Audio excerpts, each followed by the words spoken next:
હજુ પણ આ માતાના આંખમાં આંસુ સુકાતા નથી.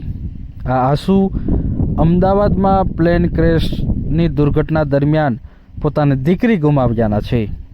1 વર્ષ પૂર્ણ થયું છે અને આજે પણ આ માતાના આંખમાં આંસુ સુકાતા નથી. લાડકી દીકરી રિદ્ધિનું મૃત્યુ થયું હતું તે બાદ હજુ પણ આંસુ સુકાતા નથી.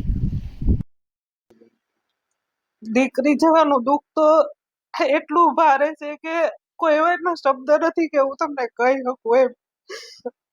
અમારું તો બધું જ લૂંટાઈ ગયું.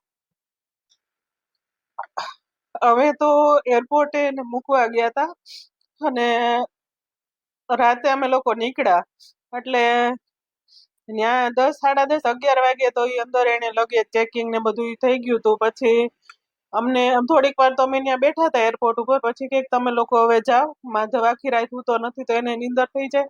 હું તો એ કે પ્લેનમાં બેન હું જ જવાની છું કે પછી ત્યાં જઈને ફોન કરીશ એમ. તો અમે તો અડધે રસ્તે પહોંચ્યા તઈ તો અમને આ જાણ થઈ કે ભાઈ આ રીતનું થયું છે. તો અમે તો કોઈ દિવસ જોયું નહોતું, કઈ ખબર નહોતી પડતી પ્લેન ક્રેશ હું એમ.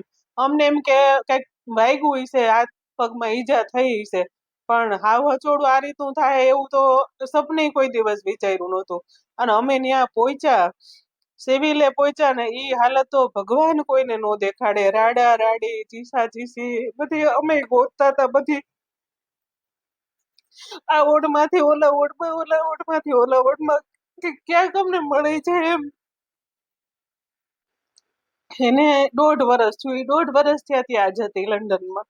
2 મહિના થયા અહીંયા આવી હતી ઇન્ડિયા.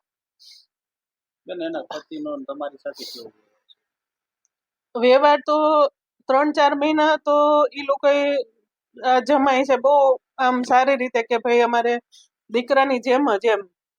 પછી જ્યારે આ ટાટા વાળાનું ફંડ ઓલું થવાનું હતું ત્યારે થી પછી હચોડા કોન્ટેક્ટ ઈ લોકોએ મૂકી દીધા કે ભાઈ ફોનમાં કાંઈ જવાબ નહીં, મેસેજમાં કાંઈ નહીં.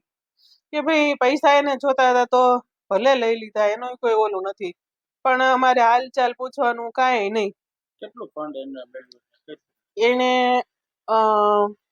50 લાખ રૂપિયાનું ફંડ મળ્યું.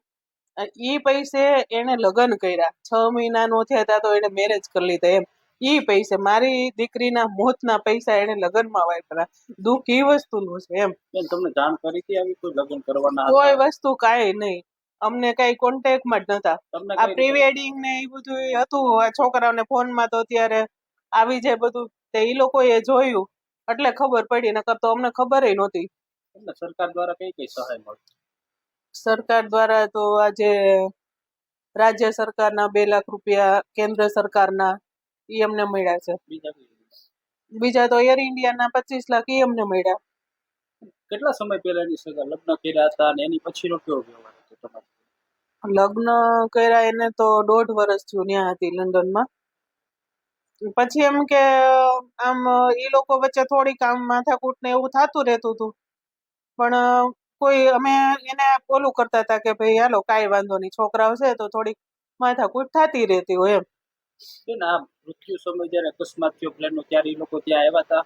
નહીં, મારો દીકરો 5 દિવસ સિવિલમાં રહ્યો તો ત્યાં કોઈ નહોતું આવ્યું.